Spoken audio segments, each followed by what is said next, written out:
While doing Ullozhukku, I was ready to fail. That is what emboldened me to do any good that I've done in the film, is because I was so ready to be bad at it. There sometimes, like, we'll finish acting and we'll just look at the camera. We'll be like, Christo, cut.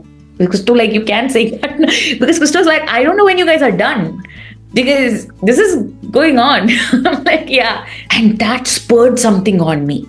Like, I'm like, oh, this is real. Like, that gasp got onto my body and I held on to that gasp, that a very real. So all I needed to do was be open to the stimulus they were giving me. There is a way to show the reality is to actually be reflective in your storytelling, in your craft as a director, as a writer, or you might be glorifying one or the other things. Mostly, if you believe in something, you either try to push it as an agenda to say that, look at this, this is the meaning of motherhood, or this is the meaning of love, this is it, this is the one singular amazing thing. And I'm like, yeah, but that may not work for others. There are two ways to go about it. One is when you get the character, you're judging the character harshly. And then you go to the other extreme where you're trying to be the advocate for the character. In my opinion, you're supposed to do neither. You're supposed to stay in the center and just become the vehicle for the character.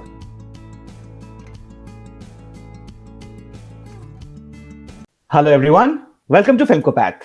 Today for a deep dive discussion, we have with us one of the most accomplished actors of Indian cinema. She has been kind enough to return to our channel after 2 years.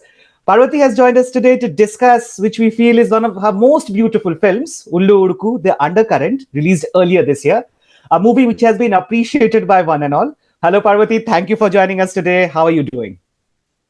I'm doing super well. It is my pleasure to be back with you and having conversations about my favorite thing to do, acting.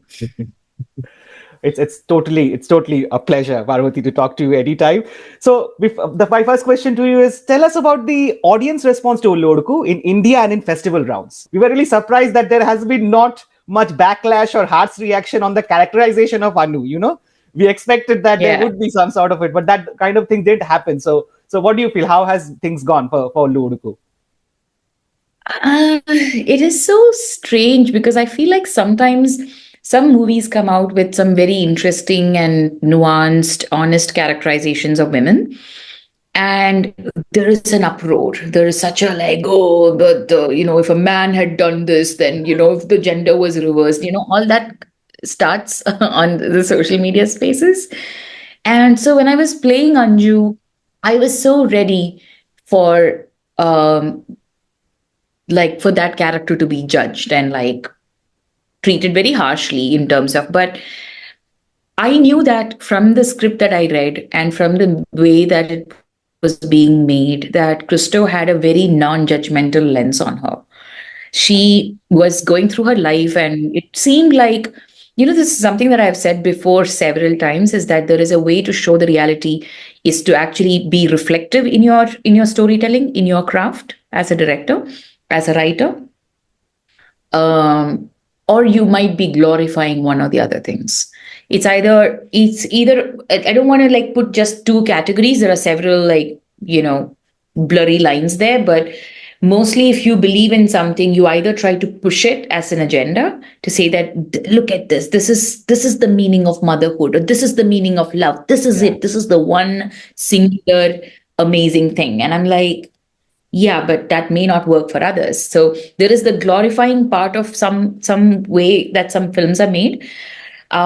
This could have easily gone there. This could have been Leelama being the bigger, better person. It could have been Anju fighting for her freedom, so she's the best, and Leelama is the oppressor. It could have gone so many ways. But here we have all the characters, not just Leelama and Anju, but all the characters put on the same plane. They are given the same tools and resources, and we are just being shown how they are living, how they're managing the situation. So it then is up to the audience to decide with their lived in experience and from their life experience what they want to think. So very interesting. The overarching response, I would say, if I could just like sort of get like a basic generalized idea, is that so positive, right? Like everyone's like, there's no right and wrong. everybody makes mistakes, and this is such a beautiful way to portray that. A lot of people felt seen, a lot of people felt that they could relate to one or the other character for sure. Some people were like, Rajiv was not the bad guy. He got it was not cool how that ended. Some people are like, no, we knew it right from the beginning. This guy was a problem. And I'm like, out of all the things, my favorite part is the fact that how much engagement was there with these characters in this movie. That is the dream. Whenever I make a movie and it comes out, I'm like, I hope they engage. Hope they engage indulgently. And that's the best part. Whereas sometimes when I have gotten on some calls or like one-on-one discussion with people who have watched it, I can then sense their loyalties lie with either one or the other characters.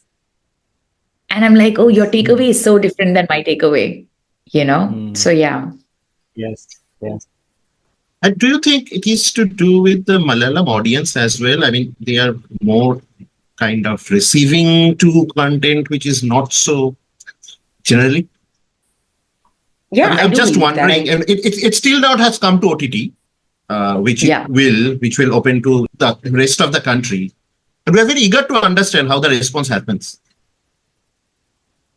I do believe that Kerala, the audience here or Malayali audience in general, no matter what part of the world they're in, they're very open to all kinds of stories because we have that been the case in the past for such a long time. The kind of movies that director Bharatan used to make, the kind of envelopes like Sibi Malayal when he made this movie called Taniyavartanam. It's such a beautiful movie too. Yeah. I have watched it. Taniyavartanam. There is another film which is also very interesting that I would mention. It was 1992 again Sibi Malayal. It's a movie called Sadayam. If you haven't watched it yet. Yes. Mohanlal, yes. Yeah, I'm like, these are the movies that I grew up watching. This is questioning morality, it's questioning what justice means, questioning each person's choice of what they see as justice and the right thing to do. But at the same time, it's got amazing music and background score and all of that, but no time is it peddling one idea as the best idea. It's just literally showing what happened in their life. And it's so character nuance based screenplay writing as well. Like there is so much scope for the actor to just expand and expand and expand within the realms of the screenplay, of course. But it's a beautiful dance of just trusting the actor's craft, trusting the actor to fill in those spaces that's been given. And once that hits, the screenplay structure is just going to get elevated. It's not just saying, oh, visuals and like the directorial part of it alone will carry it, no matter how mediocre the actor's work might be. I feel like these are the kind of films that have set a certain standard. These are obviously not the only two, there are so many more, which also hit the commercial nerve. So, yes, I think Kerala audience in that sense, they expect this. They expect this experience, which is also why when it released and it opened to such positive responses, I was like, I'm glad that's the mood we caught the audience in because it's already been so long that such a movie like Ullozhukku has come, which is a meditation on grief. It's a meditation on just human nature, frankly. And I love that. But like you said, it's not come on OTT. I think it is on Simply South TV for outside of India right now. But within India, it's not come out yet. So I know that there's going to be a lot more discussions on what it is because it's also a lot culture based. It's very region specific Yeah, in terms of absolutely. what's happening with floods and the physical aspects of things. Yeah. Talking about floods, I mean, one side is this deeply moving story, and then the filmmaking. I mean, how difficult was it for you all, the actors as well as the crew, to shoot among all that water with the rain pouring, water inside the rooms? If you can just take us through. So because we shot it with Sing Sound, one of the things that was actually wished upon, which I got to know much later, was that Christo wanted to obviously use the rains, the actual natural rains and the flooding that usually happens during that time of the year, which is June, July, May, June, July during the monsoons, it is a given at that in that region that the houses flood. They're very used to it. And that's also his childhood experience. That house that we shot at is his grandmother's house. It was not a set, it was not. So that makes it even more like, I don't know, it's very visceral to be in that house, in that experience Yeah. where the director was born and brought up and had his vacations there. And so he's got core memories formed there. And he's flooding the house in the same way he must have seen when he was a child. It is a familiar territory for him, but for all of us who came in, like we didn't have a vanity van, like or a caravan or anything to sit on. Our vanity was a houseboat, because literally the water's right here, there's a path and there's a house, so there's no place for the production to like have different vanity vans and things for actors and all of us to set. So we had like a houseboat with like 2 3 rooms, and it felt so surreal that that's the setup that we were given. And the fact that every day morning we would be happy till around like 9 in the morning or 7 some days, and then we'll enter and our feet are wet for the rest of the day, and we are like, we are miserable now for the rest, all of us, not just actors, like the crew members, the light boys, everybody was just soaked wet. We are like just raisins for feet, right? And it what mattered is that because we did sing sound, and thankfully it did not rain, it did not flood, because we would not have been able to manage it. We would not have been able to control it according to our schedule. So, in a way, it must have increased our production cost, but it also helped that we could decide how much to flood each room at what point. At what point do we need the rain? Even on scenes where we don't have the rain, we can hear the rain. So, for the sound department, even for scenes where it is close ups and mid shots between me and Urvashi, it would still be the flooded room. The usual norm would be, oh, if it's going to be close shots, if it's going to be, we don't need them to suffer with, like, no, it still needed the voice, the sound of us walking away will have the water Yeah. sounds also to, so Yes. naturally get that. So we all kind of like agreed upon we'll be collectively miserable on that front. But it also added, I guess, that the frustration of all of that might have subconsciously crept into our performances also, I think. What performances they both are. Yeah. Uh, Talking about the making, a very interesting thing is a lot of thing happens inside Anju's room, which is a small space, Yeah. and yet the camera angles are such that you do not feel like it's a repetition. It's very unique. The every scene, the way it's coming. So you are also into direction now. We had spoken about this earlier. How did you feel about it, or if you can just talk about it? My God, you're hitting a raw nerve there, because every day we come to location and we have another scene in the same room, and Chechi and I and Christo would just look at each other. It's like, how. And then obviously Christo has his idea set. He knows exactly how it needs to go, but it's more that he never wants to just limit us there. Like, for example, he'd be like, maybe they're standing by the window and they're saying this. And then me and Chichi would be like, but we were stood by the window in that scene. Like, should we be doing something else? And so there was so many. After like I think the first 15 days, we had exhausted every angle possible. So it was Shainad, Christo deciding something. Then me and Chichi will come in, and they will actually, before telling us what they want, they would wait for us to say, how do you see, where do you see Anju? What do you think Anju would be doing? And I'll be like, maybe sitting on the bed. I think at this point, considering how far along she is, also after knowing the exhaustion, I'll put in all those things together and suggest something. And then a whole new permutation and combination sets in. Like they might have decided by the window at this point, because I've said I'll be on the bed. It'll just be, and then Chechi will come and say that maybe I'm standing just by the door. Maybe I won't even enter the room. Maybe the whole thing is very awkwardly far away, like she's here, and that poses a challenge, an exciting challenge for Shainad and Christo to see how we're gonna put those angles in. So I think after a point it was like we've exhausted everything, and I think it was an ongoing doubt in everyone's mind ki, yay, I hope it's not being repetitive, I hope it's not. But the great thing eventually I think we all realized as we filmed is that the moments that are getting piled on as the film progresses is so intense that no one is thinking about the angles being repeated anymore. No one really cares about it. And if anything, even if the angles were getting repeated, it only added to the suffocation that the audience needed to feel in this. But through repetition, explore suffocation of the characters. So I think eventually we let go of wanting to control the situation of needing new angles. We were like, fine, whatever happens. And then I think in the edit, that kind of got Kiran's work was like so amazing that it all the choices that they made to even repeat certain shots and repeat certain angles was very curious to see. Yeah.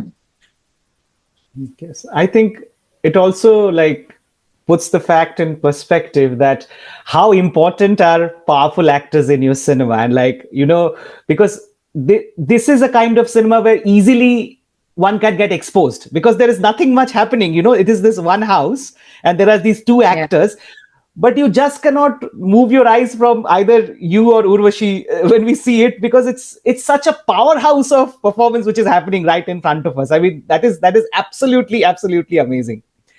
I wanted to Thank you so ask you much. a little bit about your interaction with Urvashi when Anju is lying to Leelamma. There is not much where you have to do. You cannot do much there. There's just slight changes in expression and the way she is looking, and the inner turmoil which she is facing is getting revealed through Anju's face. Because there are not Yeah. much dialogues. So how do you approach a scene like that, and how do you put it in front of the audience? Yeah. That was a very slippery scene for me because it has to be a lie. She is standing right in front of me. So it's not like she's looking elsewhere where I could be like, do some expression. But also the fact is, the lie has to be so smooth that it needs to be believed.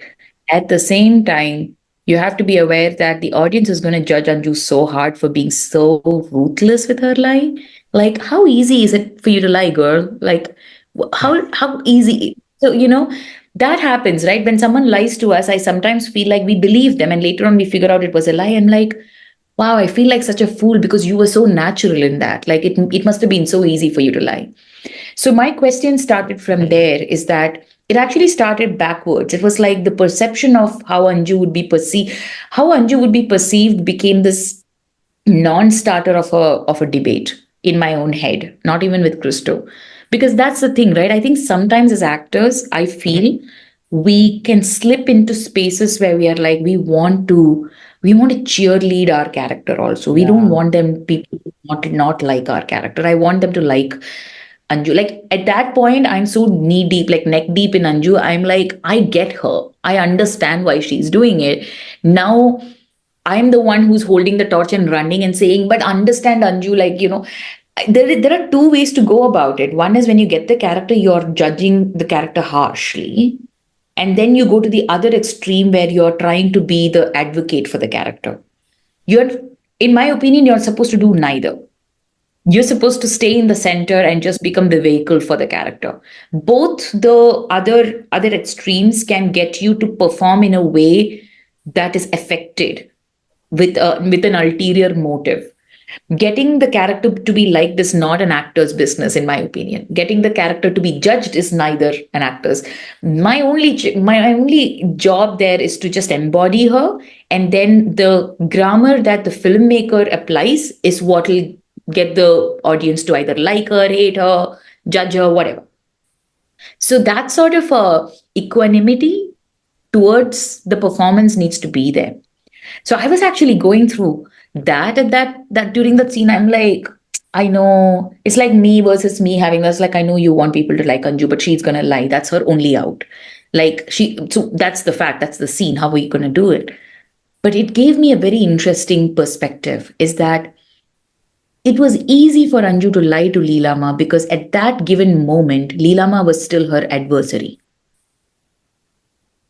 Leelama was not who Leelama became in the end, Yeah. who is more like a friend, right? Like when she gives the little bit of sona, like the little bit of gold that she gives and the dress for the kid and says, you can always come and stay here if you want. Something shifts in Anju is that suddenly Leelama did stop becoming the mother-in-law. Suddenly Leelama is just another girl who did not Yeah. get to live her life. Yeah. And there is suddenly a sisterhood between the both of them.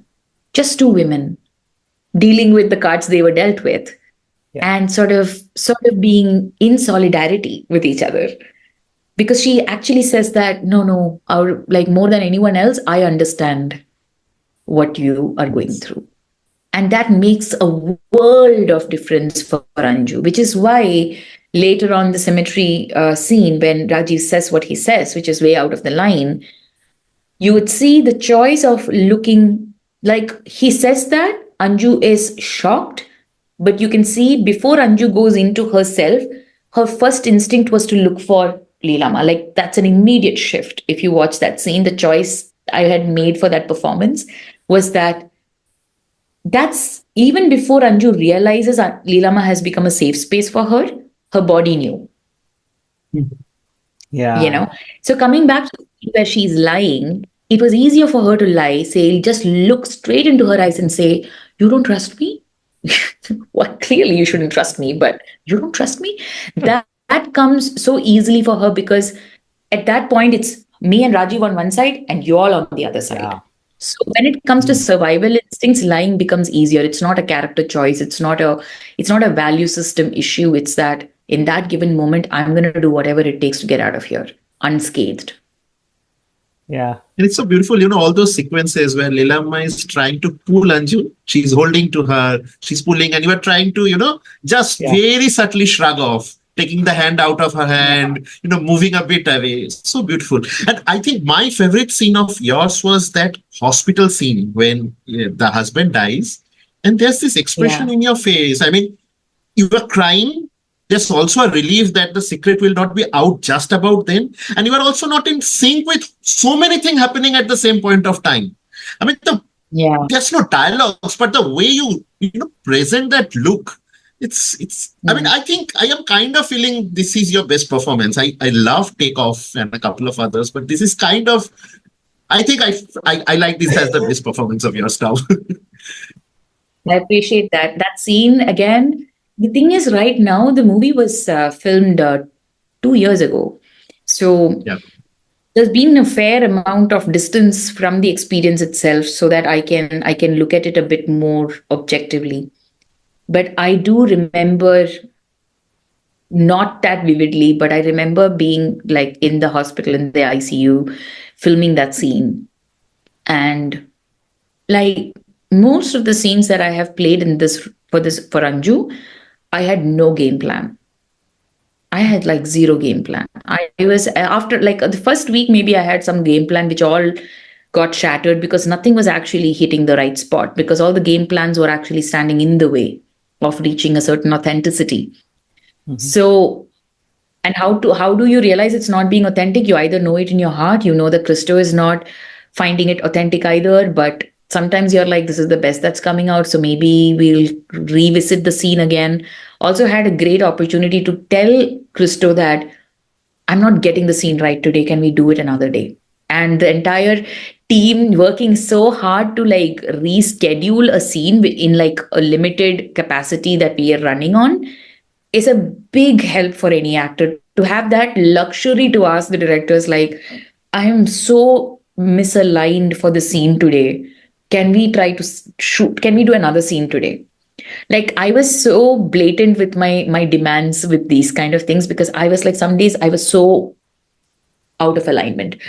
This scene, though, we had zero options because it was also a time when COVID cases were still around, like in a big way. We're shooting in a real hospital. Everyone is masked up, and me and Chichi and Prashant are the only ones unmasked, and like are the other actors. And so there was this palpable stress of shooting in a real location. So I couldn't have asked for them to shoot it another day. But I was so out of alignment that day. But then when I got into the room, this is a beautiful thing about working with Urvashi and someone like Prashant also. I was so out of alignment. All I needed to do was engage with them. engage with the touch that Urvashi was holding my hand. She does this very strange thing. So I'll tell you what happened. We shot the whole thing within a span of 10 minutes, 15 minutes max. There wasn't much of camera adjustment. There was another camera for a for a longer shot. That's it. What happened is she did something very interesting that she didn't do during the rehearsal, is that she would be like, he's asking for you, and she pulls me. And as I'm passing very close to her face, she says, Para, like, tell him. Like there's a, and she says that very, like, she hasn't lost her smile. She's like, Para, like that. And that spurred something on me. Like, I'm like, oh, this is real. Like that gasp got onto my body, and I held on to that gasp, that a very real. So all I needed to do was be open to the stimulus they were giving me, because I was like, there is nothing you can plan about the cry. It can't be a cry. It has to be a shock. It has to be crying. It has to be relief, but it's also grief. A man that you were married to and you tried loving but failed at it, whom you took care of like a home nurse for years now, has died right in front of your eyes. There is no way you can calculate an expression for that. So I think it was the most primal I went to being a child in that moment.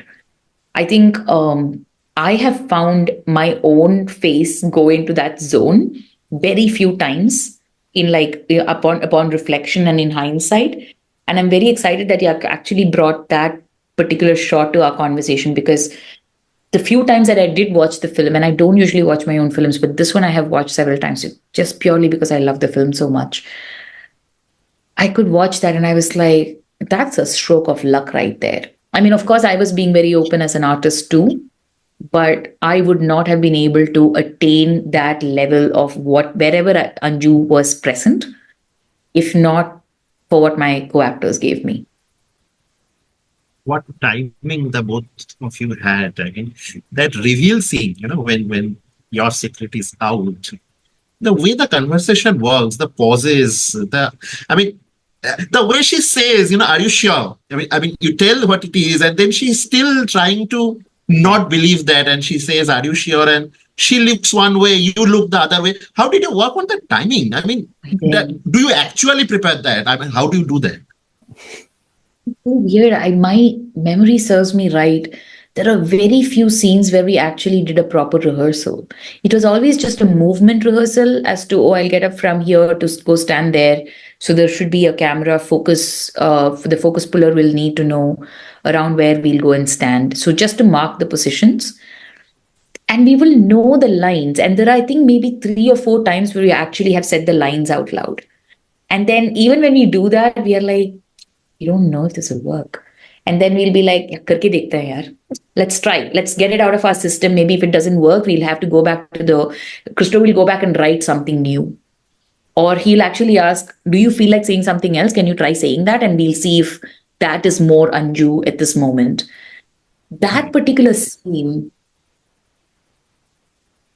interestingly, like the previous day, there was an incident that caused me to have a bit of vertigo the next morning. The scene where she enters that scene and I'm standing and I'm looking at her and I'm like, this is impending. I was actually holding a cutter stand to not move, because I'm like in suggestion and like I should not move too much for the focus puller. So I needed like support. So it was also a reason for me to sit down opposite to her, was also in order to make it easier for me to perform, because I could not have stood up and continued performing because I was just physically, I had an ailment that I was dealing with. But the moment we sat down, and actually I remember the first shot of her coming in, and that we took in the morning.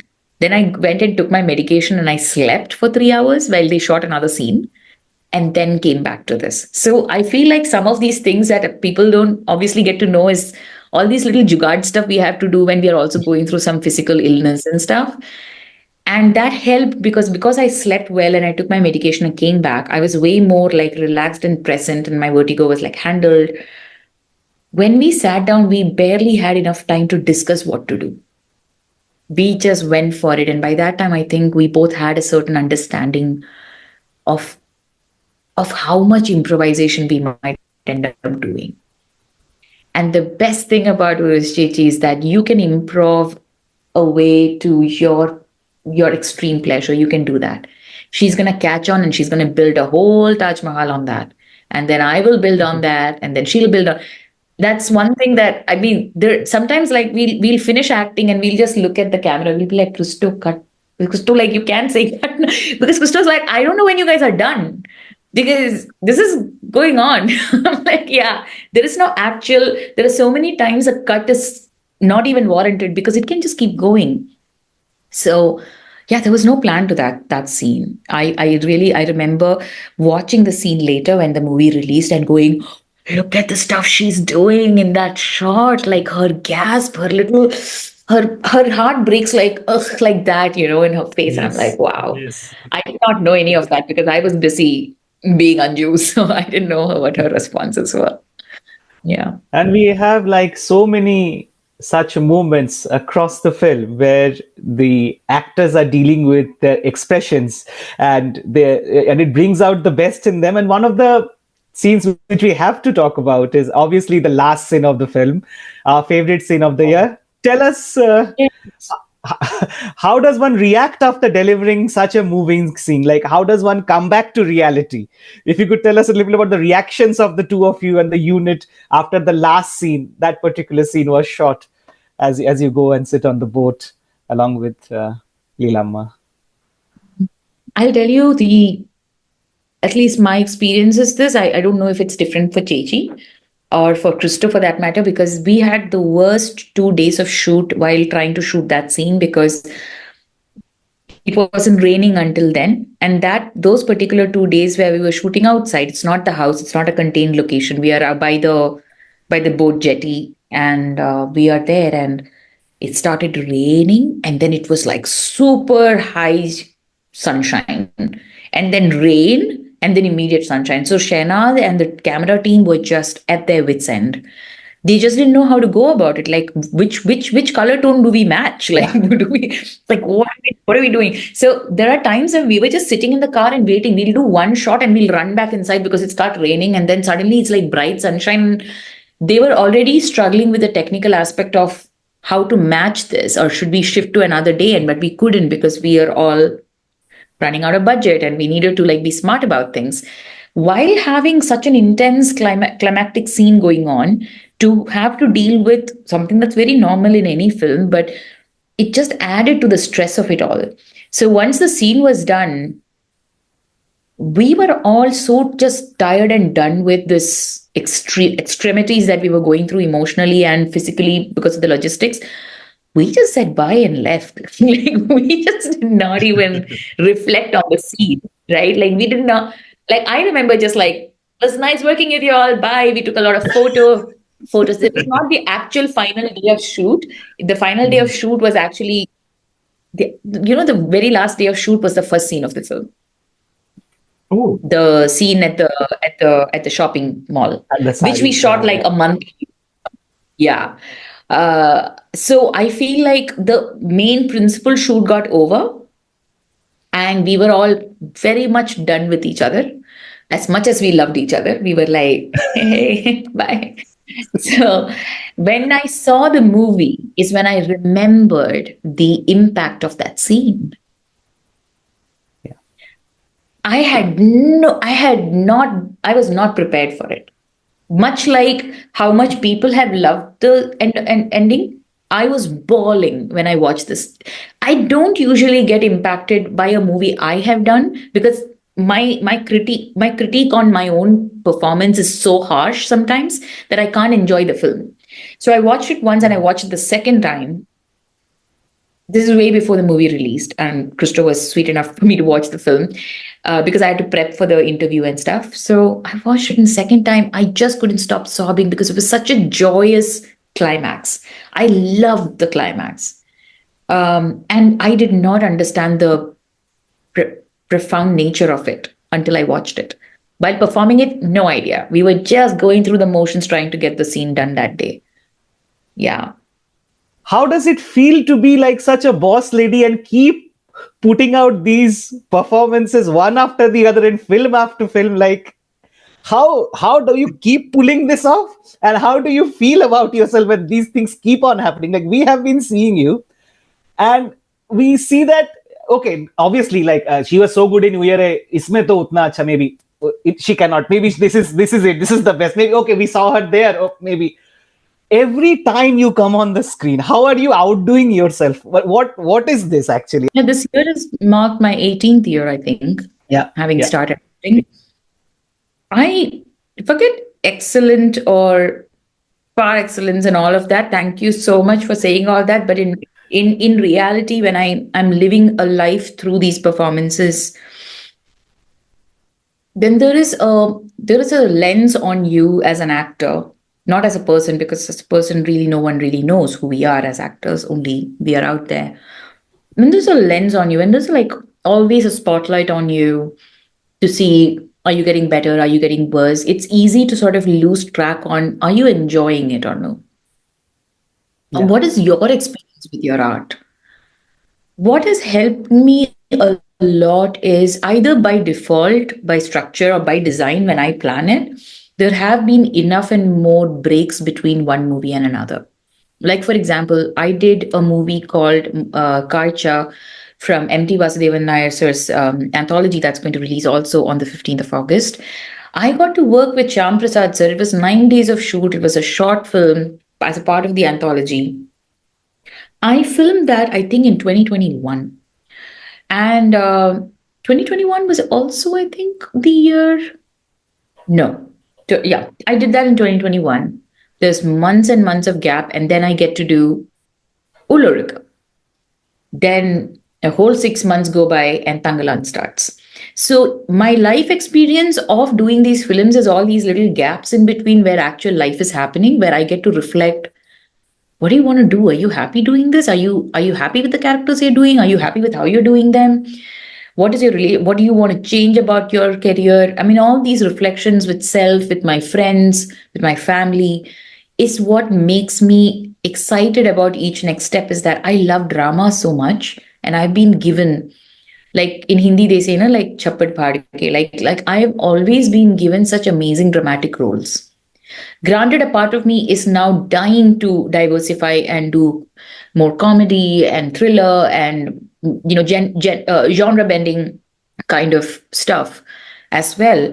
But drama seems to be my partner for life. Like dramatic roles and storytelling is where I get to shine and diversify in itself. So I think what makes me feel at this particular moment is that there is a complete surrender. There's no resistance to it anymore, especially because Christo got in touch with me in 2018 for the first time. And I had said no to the project. And the reason I said no to the project was because a part of me was like, yeah, I'm so done doing these very intense roles. Like, I want something different, but you can't force that. You have to have a creator make that for you. Plus, the fact that Anju really scared me. I was like, I don't know where to start with this girl. And she seems, it's very dark. Like, I don't think I can even handle it. But then it took 4 years for us to make the film and for me to say yes in between and then get back to it. I still wasn't ready for Anju. I still had no idea how to go about it. No formula, no plans in place. And once I was done and now the movie has come out, it has fortified my faith in the fact that there is a strength that I have worked hard on developing. There is I think the fact that while doing Ullozhukku, I was ready to fail. That is what emboldened me to do any good that I've done in the film, is because I was so ready to be bad at it. So I think when I look back, all the projects are like that. When I did Takeoff, when I did Uyere, not only was I ready for the movie to not be accepted, because managing expectations, but I was like, maybe I'll fail in this. It's okay, go fail. The moment I take off the pressure to succeed, I feel like I end up doing a good job, at least, if not best. Thank you so much. You gave us so much of time and you talked your heart out and through our questions and you explained every nuance. Watching a film is a different thing. And then when you have your favorite actors explain their favorite scenes, is a totally different experience altogether. So thank you so much, It is Parvathy. great. Thank you so much. I want to reiterate, when you contacted me for the interview, I I know it took a long time, but I was so happy to give this interview because being asked these right questions, I'm not kidding. There is a well, you know what, like after like a surgical procedure, there is a time that is spent in the recovery room before they bring the patient back to Yes. the room, right? This is recovery for me. Like this is interviews are my recovery sometimes, where I get to actually sit and think. And when the questions are amazing, it helps an actor sort of decode what all went through. Maybe I may not have asked these questions to myself because it's kind of taken for granted. I personally I enjoy interviews because of that, is because I'm not talking about what's my favorite food or color. It's like, no, what did you do there and all of that. And not that that's not important, but I'm like, this is what will help me in the longer run. So thanks to you for asking all the great questions you did. Thank you so much, Thank you Parvathy. so Always a much. pleasure. And we look forward to again talking to you in some time. So thank you. Thank you Yeah, so I'm much. waiting to watch that one. Thank you so much.